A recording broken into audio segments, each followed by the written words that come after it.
Welcome to the WION podcast, where we explore fascinating stories and ideas from various fields. In this episode, we uncover the rise of China's Type 096 submarine, a stealthy sea giant equipped with long-range missiles that could strike halfway around the world while staying close to its own shores. Now, new details suggest this submarine could quietly reshape the balance of power beneath the waves. China has unveiled the most significant upgrade to its undersea nuclear capability with the unveiling of the Type 096 Tang-class ballistic missile submarine on January 14th. This move is seen as a potential shift in the balance of power beneath the oceans, introducing new strategic, uncertain territory. Featuring a larger displacement, improved stealth and longer-range missiles, the Tang-class represents a sharp break from China's earlier approach to nuclear deterrence. For decades, the United States and Russia have dominated the sea-based component of the nuclear triad. However, China now appears closer than ever to matching its capabilities at sea, following sustained growth in naval production and major advances in submarine engineering. According to Chinese state media, the Type 096 has a submerged displacement estimated between 15,000 and 20,000 tons, placing it squarely in the strategic category of the U.S. Navy's Ohio-class and upcoming Columbia-class submarines. The increase in size signals a change in design priorities, as Chinese engineers have reportedly overcome earlier constraints related to reactor performance and internal space that limited the use of advanced noise reduction technologies. The submarine is said to feature raft-mounted machinery, hull isolation systems, and a propulsion design aimed at minimizing acoustic signatures during patrols.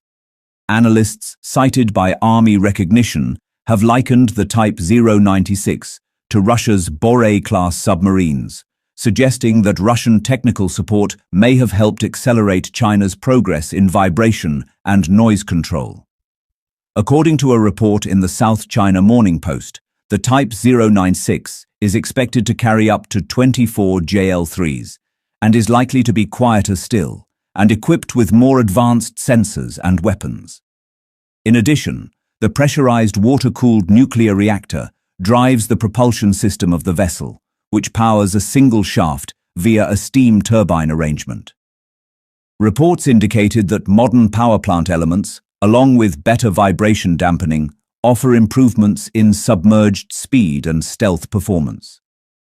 Additionally, the use of quieter propeller technologies, or pump jet propulsion, can reduce a vessel's acoustic signature. These features are designed to help the submarine operate undetected in contested waters.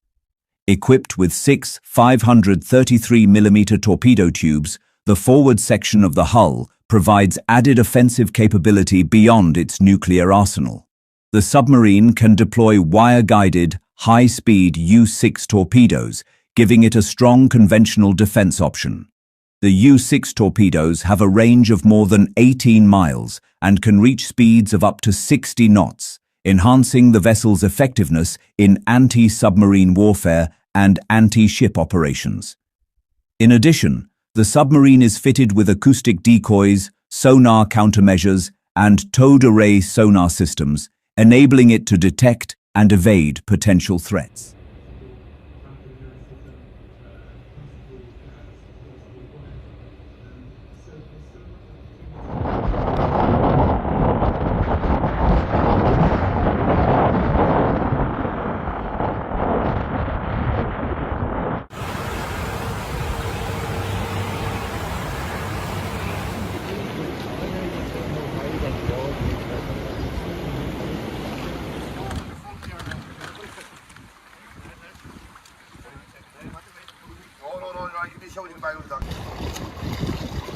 What place are you at?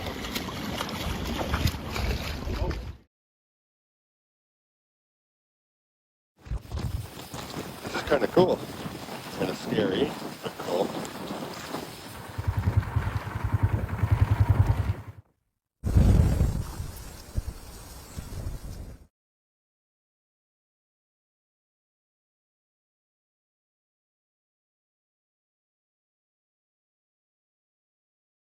this house is going to be completely engulfed in flames. I hope everybody made it out all right. Fire crews are just now arriving, or they're getting close. They're within half a mile.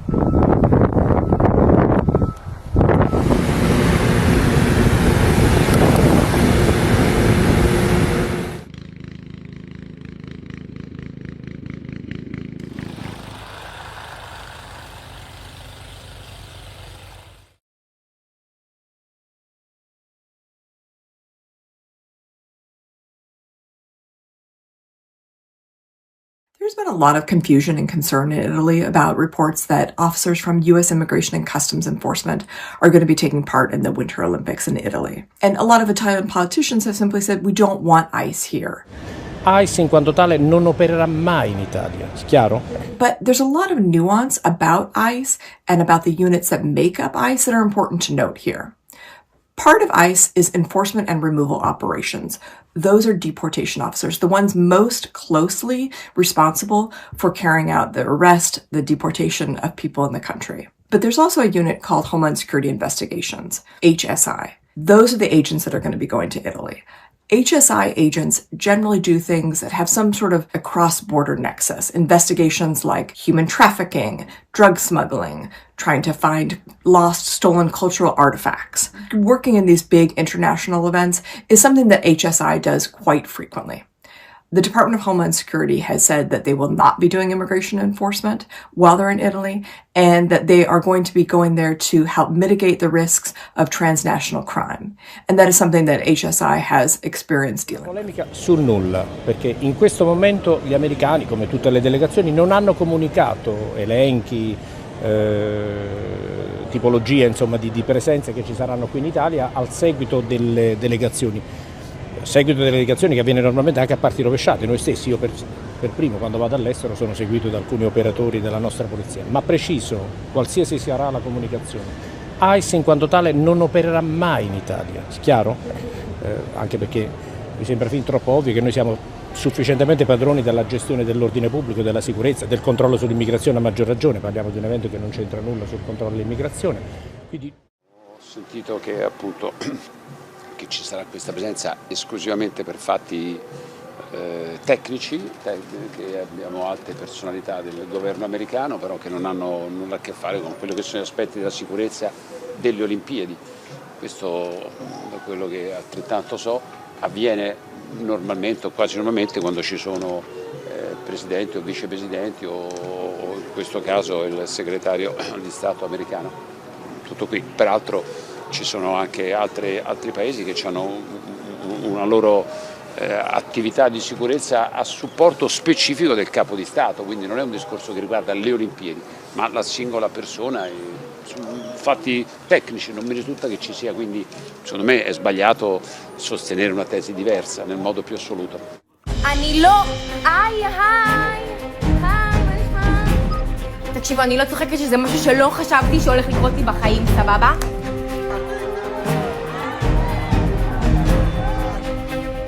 אני לא, היי.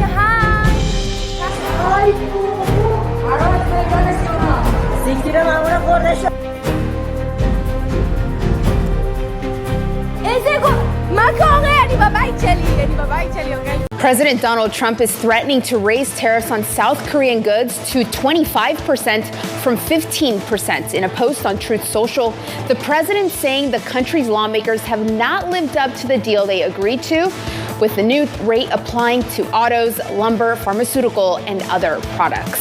So now we're back where it all started, to celebrate the greatest first year of any administration in American history. They say that. Even the radical left is saying only we did a lot of things. 12 months ago, Joe Biden handed us a mess. We inherited the legacy of record high inflation, the highest inflation in the history of our country. They say the fake news, ooh, that's a lot of fake news. No, the fake news said it's 48 years. I remember recently I said the highest inflation, the worst, I believe this by the way, worst in the history of our country. They said it wasn't the worst, it was 48 years. I said, that's okay too. Somehow that sounds even worse than when you say the history, right? 48 years, I accepted that, but I think it was in the history. A mass invasion of our border and our country was being laughed at all over the world. We were being laughed at. We were a joke. We're not a joke anymore.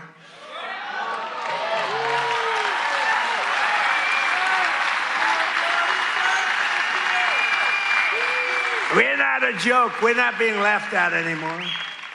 But today, just after 1 year of President Trump, our economy is booming, incomes are rising, investment is soaring, inflation has been defeated, our border is closed, totally closed. And America is respected all over the world like they've never been respected. 1 year, I thought it would take us 2 years. I guess I'm following in the great path of John Deere. We got the chairman of John Deere here. Chairman and CEO, that's pretty good. I even signed a John Deere hat for him. He said, I'm going to put this in the museum. I said, that's good.